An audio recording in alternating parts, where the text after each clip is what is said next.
Relationships form the foundation of long-term success. When you need a relationship, it's too late to build it. Build strong 360-degree relationships, because it's those relationships that are going to work for you throughout your career. Henceforth, it will be those relationships. You will get jobs through relationships. You will get information through relationships. You will get promotions through relationships.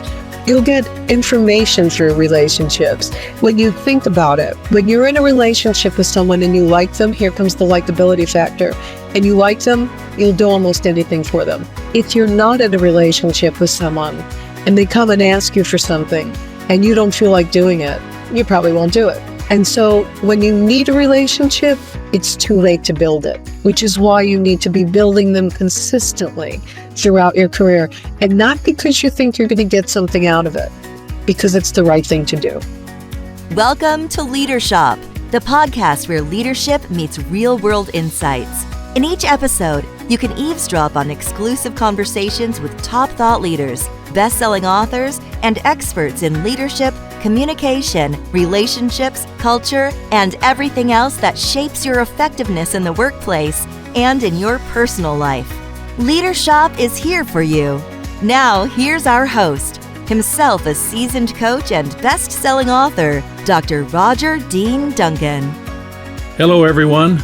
In this episode of Leadership, we're tackling a topic that continues to resonate across generations of professionals, especially women navigating the complex realities of today's workplace. My guest is Dr. Lois P. Frankel, a globally recognized executive coach, psychologist, and the New York Times bestselling author of Nice Girls Don't Get the Corner Office. The book's subtitle is Unconscious Mistakes Women Make That Sabotage Their Careers. For more than 2 decades, this groundbreaking book has helped women identify the subtle, often unconscious behaviors that can quietly undermine their career progress. In the updated 3rd edition, Dr. Frankel brings fresh insights drawn from today's workplace dynamics, remote work, shifting cultural norms, and the persistence of bias in more nuanced forms. What makes her work so powerful is its practicality. She doesn't just diagnose the problem, she gives actionable strategies to help women move from what she calls nice girl behaviors to more intentional, empowered leadership. Whether you're an emerging professional, a seasoned executive, or someone committed to building stronger, more equitable teams, I suspect this conversation will challenge your assumptions, and I'm confident it will give you tools that you can use immediately. First, a personal note. I'm blessed to be married to a woman who's exceptional in all the important ways. I'm the father of 3 grown women, all of whom are smart and entrepreneurial. I'm the grandfather of 6 more girls, 2 of whom are grown women who are successful in everything they undertake. And now I'm the great-grandfather of yet another generation of girls. So I have more than a casual interest in the behaviors that enable women to flourish in our world. Dr. Lois Frankel, welcome to Leadership. Rodger, thank you so much for inviting me to be on, and it's a pleasure to meet you. And congratulations on all those girls in your family that are so talented. Oh, I love it. I love it. They're wonderful. Let me begin with this. How did your background as both a psychologist and an executive coach position you to write this book? Yeah, well, the way it positioned me was because what I realized when I started coaching was, and you have to remember, I started coaching when there were no coaches. Right. So this was way back in the late 1980s, early 1990s, and there were no executive coaches. So as a psychologist, I started where I knew, which was looking at old behaviors and how they impact the present. And because it was so long ago, I was coaching mostly men. But I always asked this one coaching question that helped me understand what might be getting in someone's way. And that is, tell me about the rules for membership in your family, for what you had to do to get love, attention, and affection. And they could be explicit or they could be implicit. And as people answered that question, it became so clear to me that what people were doing was turning up the volume on their strengths, because those are our greatest strengths, right? If in childhood you learned always be kind, that's going to form the basis of your greatest strengths. On the other hand, if you don't have any complementary behaviors for just being kind, the sharks are going to eat you, right? So I think the combination of that psychological background and then taking a look at what gets in people's way.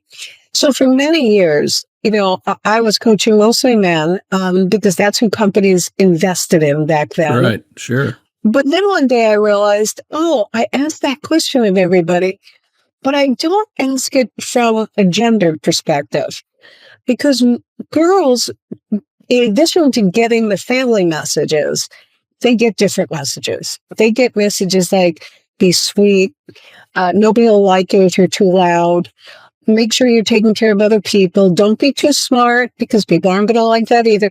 So girls were getting messages that boys weren't getting. And as they internalized those and turned up the volume on those, we could see that they clearly were getting in their way.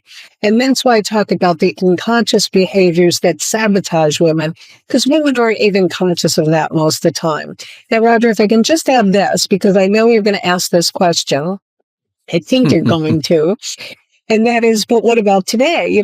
I'm sure your daughters and granddaughters got messages about you can be anything you want, you can do anything you want, the sky's the limit. So what great messages are those that, girls weren't getting back in the 70s, 80s, even the 90s to some degree?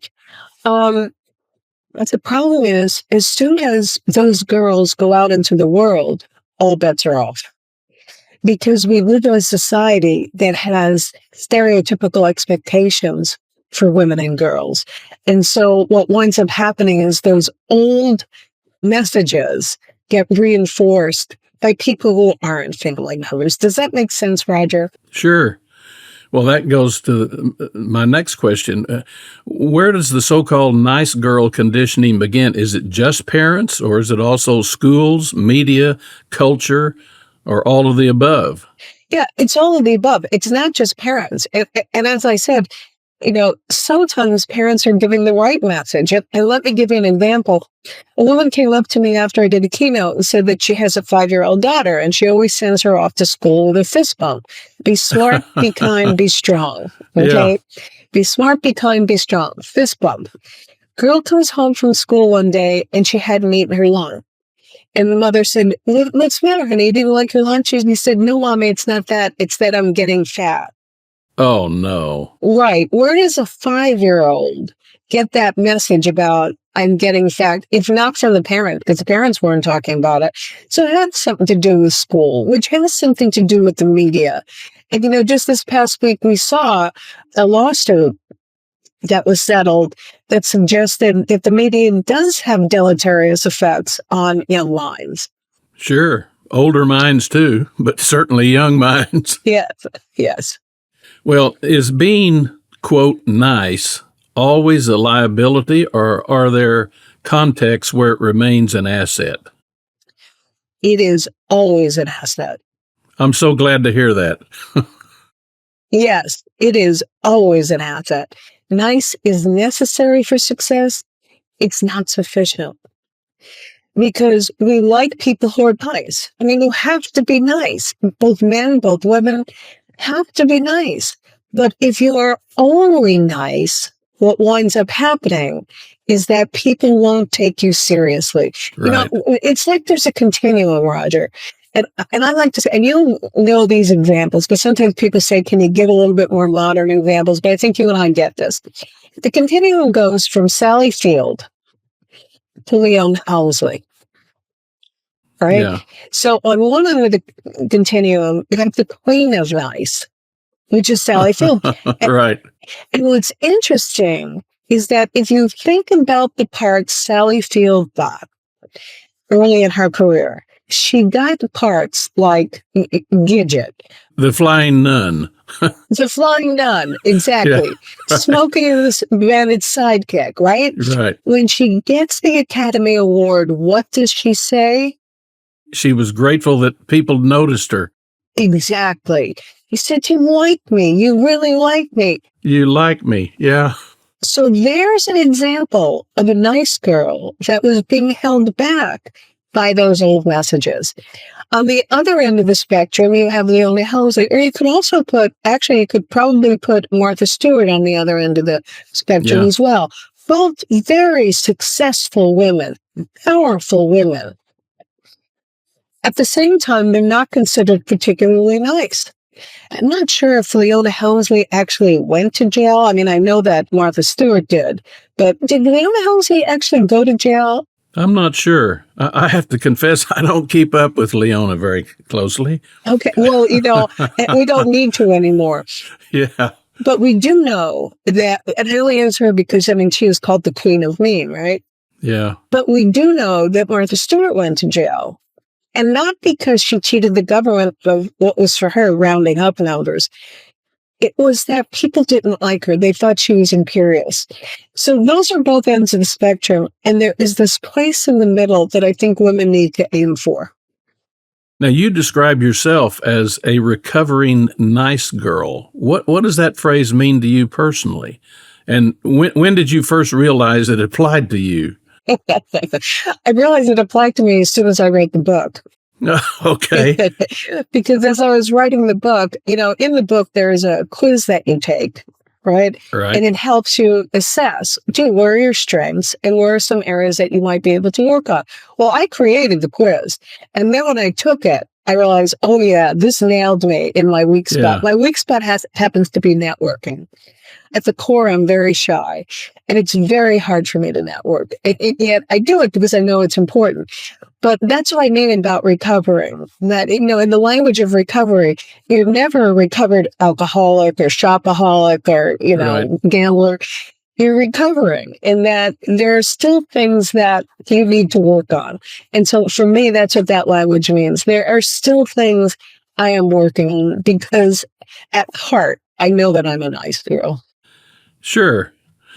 Well, one of the things I really enjoy about the book, maybe the most important thing, is you identify specific behaviors. In fact, you identify more than 100 of what you call behavioral mistakes that women make. How did you arrive at that list? And was it primarily research, observation from your coaching, or both? It was actually both. But let me tell you, I think anybody who's written a book knows there's a moment of inspiration. Right. And the moment of inspiration for this book came when I was coaching a woman in Herndon, Virginia. He had been sent to me for coaching because, and you have to remember, back then you were sent for coaching, right? Right. It wasn't something, it's a perk, right? Now everybody wants a coach. But back then you got sent because you were one of those people who was too painful to keep, but too valuable to lose. Right, right. And so she was sent to me for coaching because she was a little bit on the aggressive side of assertive, which we know what we call those women. And I coached her for a few months, and then I went to the coaching session, and she said, before we get started, I want to tell you that I was invited to sit on the executive committee of my company. And I went to give her a high five, and she stopped me, and I said, what? And she said, I'm not going to do it. And I said, this better be good. She said, I've been to those meetings. They're a waste of time. And what popped out of my mouth was, honey, you got to quit being a girl. And at that moment, I started thinking of all the mistakes women make because of how they're socialized as girls. So in this client's case, she came from a German household that told her to always work hard, keep your nose clean, don't do things just because other people are doing them. And so she thought she had to just work. And as I told her, Sandra, they're called meetings. They're not called workings. You go to meetings to meet people. You go to meetings to, market your brand, to get information, to give information. And on the plane home, because I live in Los Angeles, on the plane home from Herndon, Virginia, I outlined all of what I was calling Quit Being a Girl. And at the time, Warner Books change the title to Nice Girls Don't Get the Corner Office. Well, you had a real aha moment then. Oh, it actually was. It just took me over that I thought to myself, all these years, Lois, you've been talking about childhood messages. But I was thinking in family dynamics more than gender issues. Yeah. But right at that moment, I realized, wait a minute, there's two kinds of messages going here. And it really shifted my trajectory. And I started going in a different direction. Sure. Well, are there so-called nice girl behaviors that men also struggle with, or is this truly a gendered phenomenon? No, men do struggle with some of these things. So there's things that come into play here, Rodger. One could be ethnicity, for example. Sure. So, for example, when I've worked with large groups of Latinos, Latinos come from a culture that is very personable, and being likable is really valuable in that culture. Right. And so in that culture, I see some of those men struggle with this. Another culture would be in the Asian culture. Right.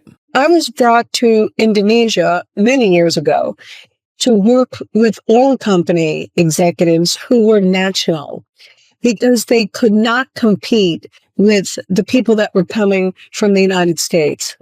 They couldn't compete with the expat.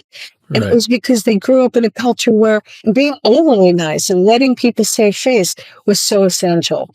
So some of it can be cultural. I think some of it can be regional too. Do I detect a little slight Southern accent?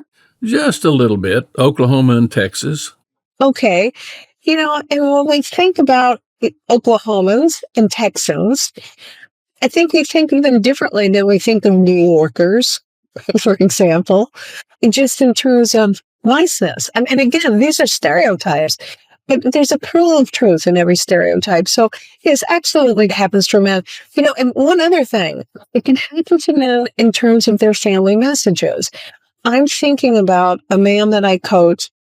I was wanting to coach him because the company felt as if they weren't getting the value out of him that they wanted.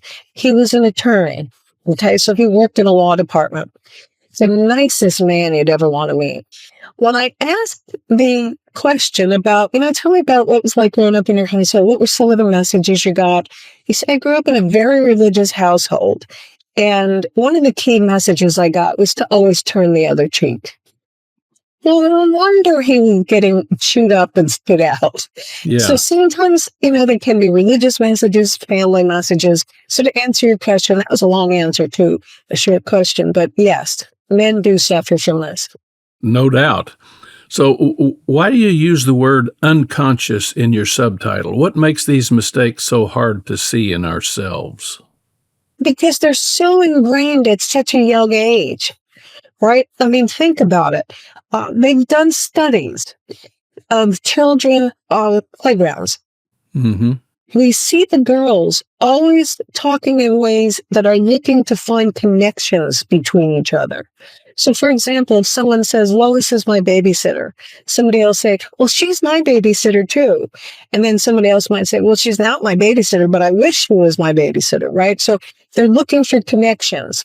Little boys on the playground, their conversations are ways to one-up each other. So little boys might say something like, well, my father's a fireman. Well, my father's an astronaut. Well, my father, he's the president of the United States, whether it's true or not. Right? So they're looking to one-up each other. And so in that regard, these mistakes and these behaviors are so ingrained from an early age that they're unconscious to us. We're not even aware we're doing it. Women who slut, who nod their heads, who flip their hair back, they're not even conscious that they're doing that. Well, in today's workplace, can a woman lead in a fully authentic, feminine way, or does she still need to adapt to masculine workplace norms to succeed? I don't think a woman should ever adapt to masculine workplace norms. I find myself wanting to say, you go, girl, when you say that. I totally agree with what you just said. I'm so glad because I feel strongly about this, that women will never be great imitations of men. but we also can't lead like little girls. And that's what the title of the book really means. Nice girls don't get the corner office. It means you can't be the nice little girl you were taught to be in childhood and expect to achieve your adult goals. It won't work. So what women have to do is keep that essence of being a woman, what makes us women, what uniquely makes us women, and add behaviors to that are going to complement it. So, for example, what I like to say is that women need to learn the fine art of telling people to go to hell so they look forward to the trip. Yeah. Right? Men can just tell you, say it like it is. And then Yeah. they get called names usually. Women have to learn that there's a different set of rules, but don't let it keep your playing field artificially narrowed. That you can learn these behaviors that you add on. So, for example, if you're a nice girl and you're sitting in a meeting, you wait for everyone else to talk before you speak. And often by then, all the good ideas are on the table or the meeting's almost over. And so one of the things I coach women is I say, I want to see you be the second or third person to speak in every meeting. And they go, I think, well, wait a minute. I didn't say you had to give your opinion. I said, you have to speak. Because with leaders, they have to speak up. That's part of what's known as executive presence, right? Sure. It is speaking up and being seen and being heard. And so just getting your voice out there can be, I agree with what you said, Rodger, or I'd like to add something to what Rodger just said. There's many ways to have your voice put out there without Sure. it being an opinion. So that's just, one example of how I don't want women to be men. I just want them to add some of these behaviors I describe in the book. And it's hard for women to add those behaviors. Let me say that, because it is so counterintuitive for them to be the second person to speak up. Or even when I say, I want you to speak louder. You speak so quietly. Why should anybody take you seriously? I want you to pretend that the person who's the furthest in the room from you is a little bit hard of hearing. Mm-hmm. And that's hard for women. One other tip I did just in terms of meetings is if the table looks like it's going to be full, if you're going into a big meeting, women will take the seats at the periphery. Yes. Yeah. Never sit on the periphery. If you're on the periphery of the table, you are not in the meeting. Even if you have to take a chair and squeeze it in, you squeeze it in. So these are just a few simple behaviors. Do you ask me to be like a man? No. I'm just asking you to take your rightful place on the playing field. Right. Put your smarts on the table. Exactly. Well, let's talk about generations. Do younger generations of women, Gen Z and millennials, make the same nice girl mistakes, or have the mistakes evolved over time? I think those generations got very different messages. And so what I hear from them most often is that they are held back by the stereotypes. So, for example, one woman said to me, when I got to the workplace, I thought, what is going on here? I thought my mother fought to have all of this over with. Right. And it's not. The bias is still there. It's not. I mean, when you listen to someone like Mark Zuckerberg, who says we need to get rid of this soft style of leadership and we need our leaders to man up, right? Not quoting him exactly, but that was the message. So what we've seen is that the pendulum is swinging in the other direction. So even though girls have gotten the right message, they're entering a workplace where the bias is greater than ever. And they're surprised. Yeah. Some things are hard to change, no doubt. They are. And it's one reason why we're seeing more women leave corporate America to start their own enterprises. It's one reason why I left to start my own enterprise. I worked for Arco, the oil company, for 10 years in human resources, and they were a wonderful company. Nothing bad to say about Arco. At the same time, it was a male-dominated oil company. Sure. And so it was harder for women. Let me just put it that way. So, I decided to leave and say, I'm just going to find a place where I can really put all of my talents to good use. And I'm happy to see more women doing that now. Well, and gratefully, the path you have chosen is helping millions of other people. So Thank you so much. Thank you. good for you. Your change initiative has the budget. The strategy looks solid, and everyone's nodding along in the meetings. But for some reason, it's going nowhere. Dr. Rodger Dean Duncan knows why. After 40 years in the trenches with top business leaders, he knows that change fails when organizations lack the right foundations: trust, accountability, and real communication. Dr. Duncan's free 10-minute assessment shows you exactly where your organization stands. Answer a few straightforward questions that reveal your true change readiness level. Don't waste months discovering the hard way. Get your free assessment today at leadershop.net/change. Again, that's leadershop.net/change. Let's talk about some of these specific unconscious mistakes that you write about. I'm fascinated by them. Mistake number 1 is acting as if you're still a student. How does that student mindset quietly derail otherwise talented women, even years into their careers? Yes, it's interesting because that's a new chapter in the book. When I first read the book, I didn't really have anything in there for people who are new to the workforce. Mm-hmm. And when I was starting to rewrite it, somebody said, I wish you'd have something in here about people who are new in the workforce because they make so many unique mistakes. Right. So that's from the chapter of rookie mistakes. And that's a mistake that you make as soon as you enter the workforce. So if you pretend like you're in college, what winds up happening is, in college, it's a very forgiving environment. It's supposed to be a learning environment. And mistakes are forgiven. And you can take class and, you can read it up the next class, or you could get the notes from someone else.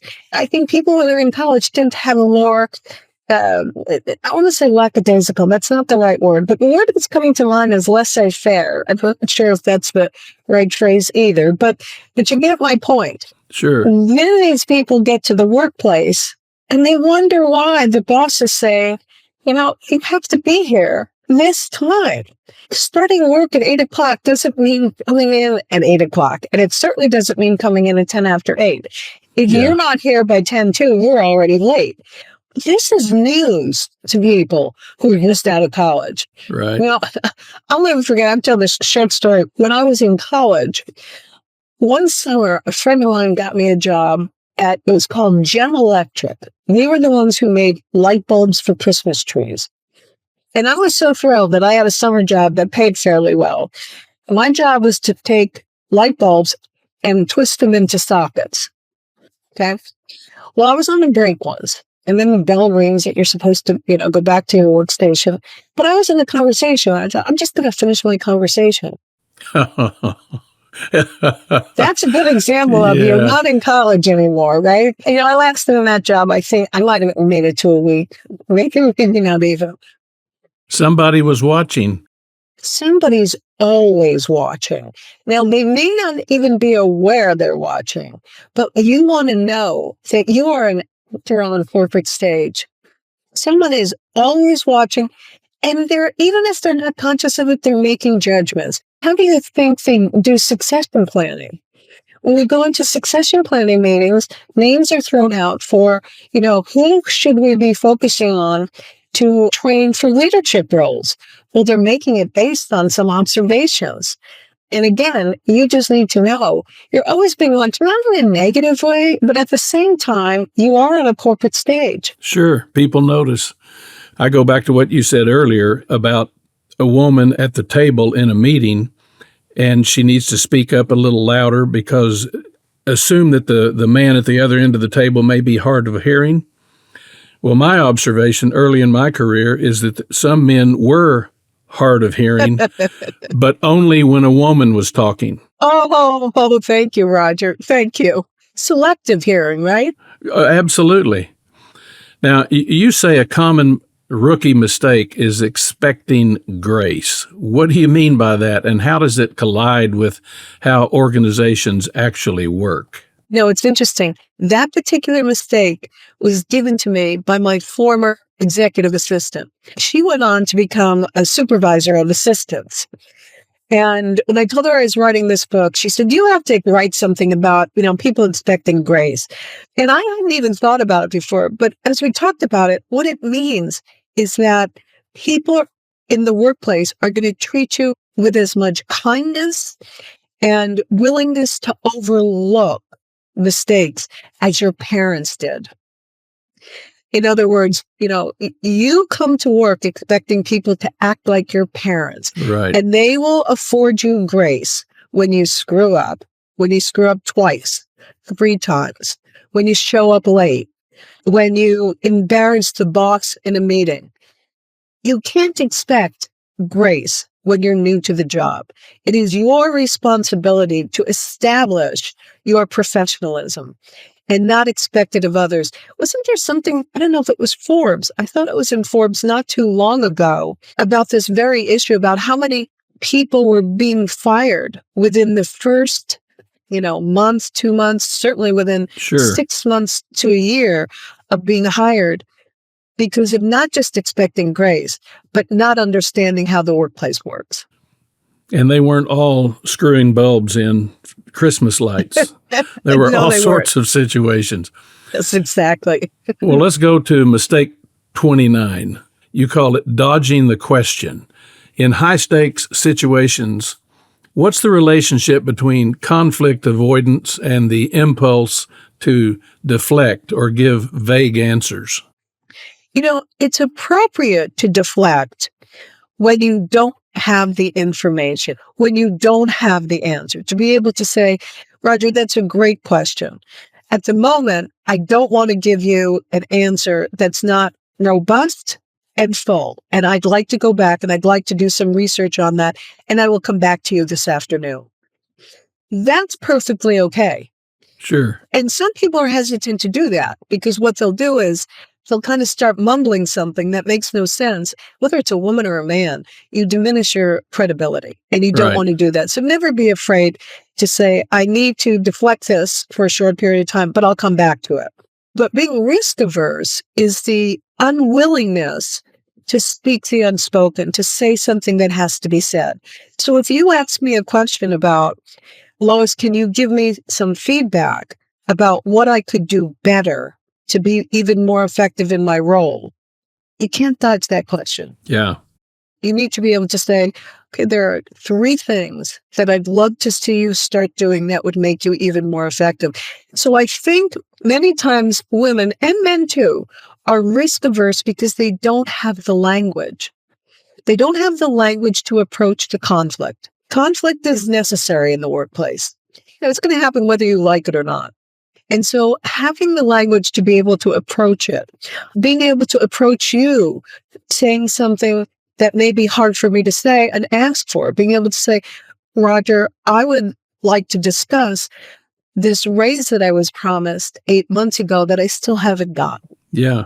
That ability to do that. So I think it's important that when you are asked a direct question, you either give a direct answer or you say, I need to get more information and I will get back to you within a very specific time frame. Did I answer that question, Rodger? Well, you did, and it reminds me of some of the leaders that I've observed, and I've done, like you, I've done a lot of observing of leaders in organizations. And the most effective leaders that I've seen are very good at modeling behaviors and then explicitly talking about those behaviors. For example, in a meeting, if the team leader at the end of the meeting is sort of wrapping things up, tying a bow on it, he might say, did you notice how Sally over here, when we were talking about this issue, she said this, this, and this. That is exactly the kind of input we need. And when Tom did this, when he elucidated on this issue, my point is there was some coaching going on by the leader and talking about specific behaviors that he wanted to see replicated. Exactly. In real time. Yeah. That's real-time coaching. And what you measure is what you get. Absolutely. So this leader was measuring those 2 people's behavior, giving feedback, and everybody then is the beneficiary of, so here's what the leader is looking for. Yeah. Well, mistake number 43 that you write about is believing the myth of the imposter syndrome. You make a distinction that may surprise many people. What's the difference between the imposter syndrome myth and the very real experience of self-doubt? Yeah, self-doubt is normal. We all have self-doubt. I have self-doubt. Sure. Still, at my age and at this stage, I have self-doubt at times. And so imposter syndrome, to me, it sounds like a disease, right? It's a syndrome. It's something that you're afflicted with. And it's something that you have to get over. It needs medicine or it needs some kind of a treatment for, right? Therapy. Therapy, yeah, exactly. To me, feeling like an imposter is simply because I haven't done it yet. That's all it is. You know, we are not imposters in the workplace. I just don't believe that. You are exactly where you belong. And if you haven't done something yet, it is normal to have self-doubt that, gee, can I do this? But until you do it, you will not know. And even when you do it, you are going to have moments when you do it badly or you do it wrong. Sure. And that's how you learn. I like to use the example of a child when they're learning to walk falls down. Doesn't fall down once or twice, falls down a lot. Yeah. But children don't say, I keep falling down. This walking thing isn't for me. Right. And I think women get to that place where they say, I've made so many mistakes. This leadership thing isn't for me. No, it just means you need to do it more. That's all. And get more feedback and maybe have more education and maybe have a mentor or whatever it may be. But I just don't believe in the imposter syndrome. There's a book that came out, I think it was last year, and it's called Imposter No More. And I really like this book because the woman comes from the same place that I come from. I think it was Jill Stoddard was the author. The same place I come from is that it's not about being an imposter. It's really about learning where are the places for me that cause self-doubt. Sure. Well, I think it's a good practice at the end of every day to ask yourself, what have I learned today? What might I do differently? Yes. There are a lot of questions we can ask ourselves like that. Yeah, Rodger, you and I come from the same cloth in that regard. So often I say, it was a good day. I learned something. How many times do I say that? I learned something. This is good. And I think every day is a day to learn something. Sure. Well, let's talk about quiet quitting. Quiet quitting appears as mistake number 48. How do you differentiate between healthy boundary setting and the slow career suicide of quiet quitting? Yes. And for those who don't know what it is, quiet quitting is a term that is used to describe when you come to work and you do, Rodger, what we used to call working to rule. I know I haven't heard that saying too much anymore, working to rule. So you come to work and you work right up to the place where people can't say that you're not doing your job, Right. but you're really not adding any value. Okay, you're working right up to the rule, but you're not adding value. And so for me, if that's what you're doing, then you are not setting boundaries appropriately, because what you're saying is that either I'm overwhelmed or I'm being taken advantage of or there's something I don't like. And so for setting boundaries, I do provide very specific tips for how can you do that. And for women especially for women, we are not good at setting boundaries. And I'm a believer in, I say yes to almost everything I'm asked. Okay. And part of that's because I'm a nice girl. But part of it's because I believe in customer service, right? As I think everybody should. Sure. I say yes to almost everything I'm asked. And if it's an unreasonable request, I manage it. So for example, if somebody comes to me and says, Lois, we would like you to do an interview with this outlet in Europe. And the interview is going to be at 3 a.m. Pacific time. Right.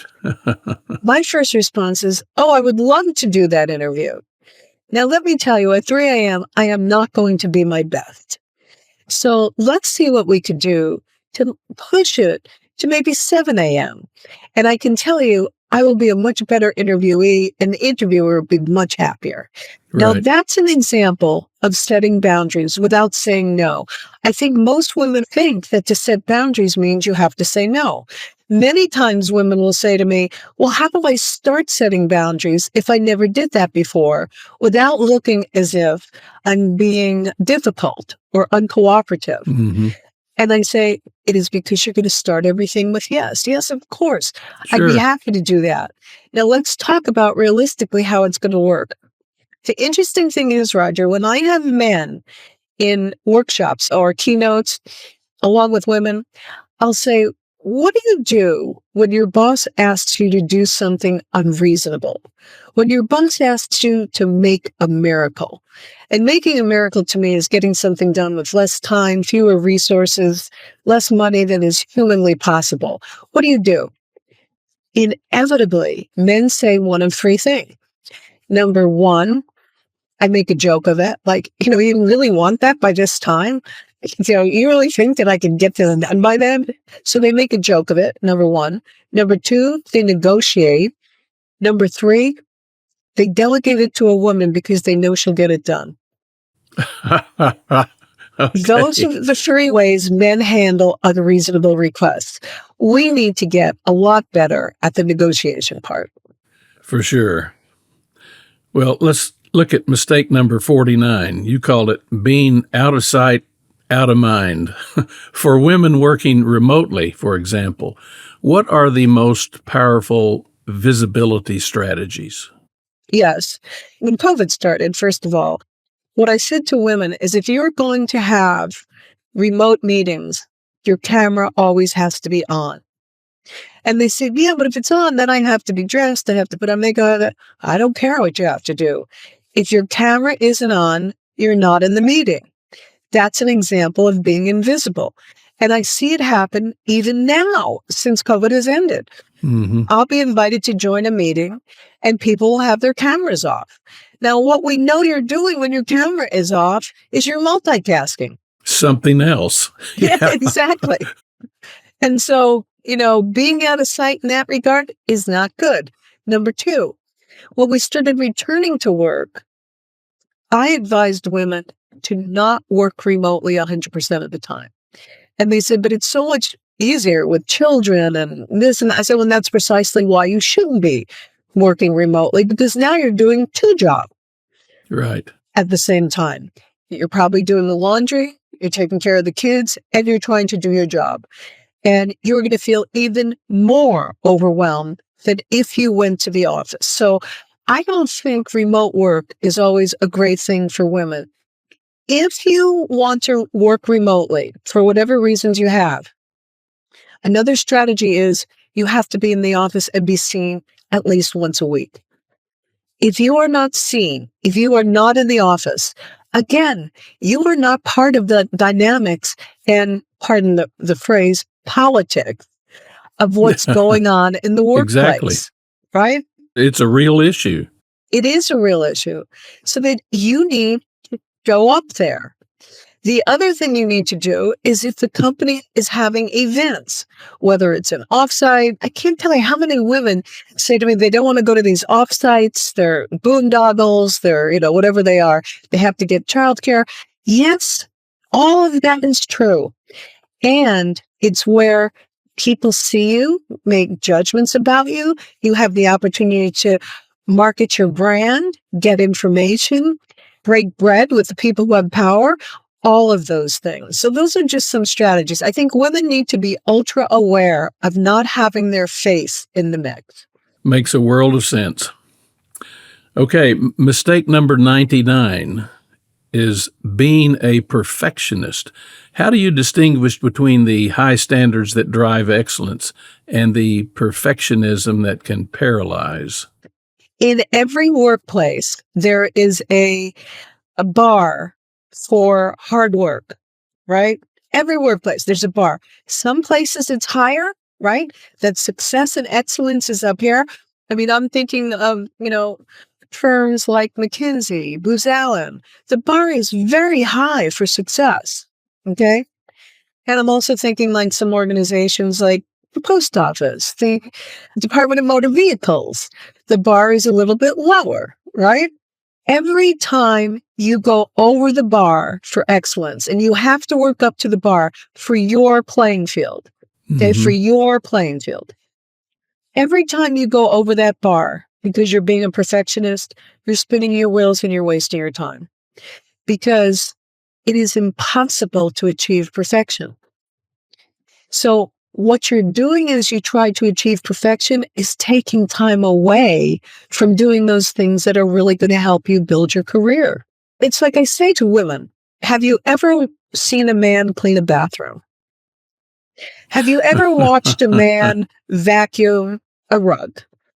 They know when good enough is good enough. And you need to know when good enough is good enough too. Now, part of the dynamic of perfectionism is we feel as if we have to be perfect because we're not good enough.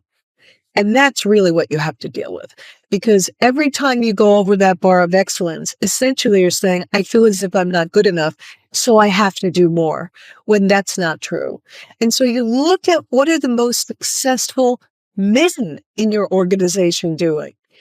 And you should not be like a man. I'm just saying, what are they doing to achieve excellence? And you should probably be doing those same things too. If you could sit down with every 25-year-old woman just entering the workforce and give her one piece of advice other than read your book, what would that advice be?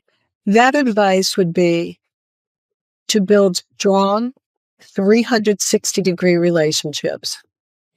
Because it's those relationships that are going to work for you throughout your career. Henceforth, it will be those relationships. You will get jobs through relationships. You will get information through relationships. You will get promotions through relationships.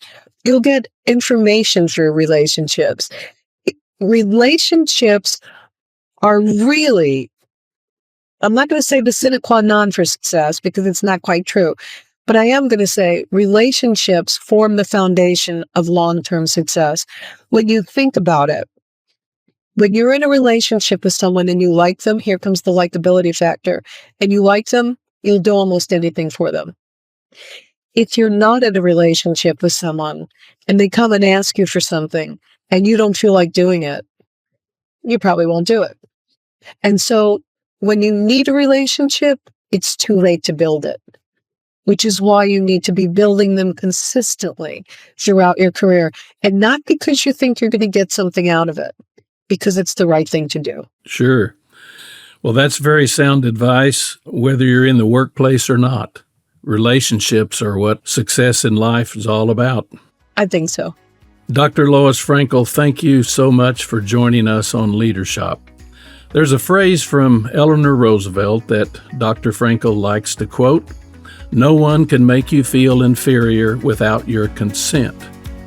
To our female listeners, I say, if this episode sparked something in you, a pattern you recognized, a permission you've been waiting for, a conversation you've been avoiding, I hope you'll take that spark and act on it. Stop colluding with yourself. Stop waiting. Step up. Leadership is not reserved for those who were born bold. It's built one conscious choice at a time. And to our male listeners, I say, if you see any of your female colleagues making any of the unconscious mistakes Dr. Frankel talked about, call them on it. Make it clear that your team needs the smarts of everybody in the room, regardless of their chromosomes. And if you sense that the unwritten rules in your organizational culture tend to reinforce those mistakes, challenge the status quo. Otherwise, you're part of the problem. Choose to be part of the solution. Be sure to leave a review of our podcast. Even a single sentence fuels the algorithms that promote the great content that the Leadership podcast provides. And for free resources to help you in your leadership journey, go to leadership.net. That's leadership.net. Thanks again for joining us. Until next time, stay safe, be happy, and spread good cheer wherever you go. For Leadership, I'm Rodger Dean Duncan.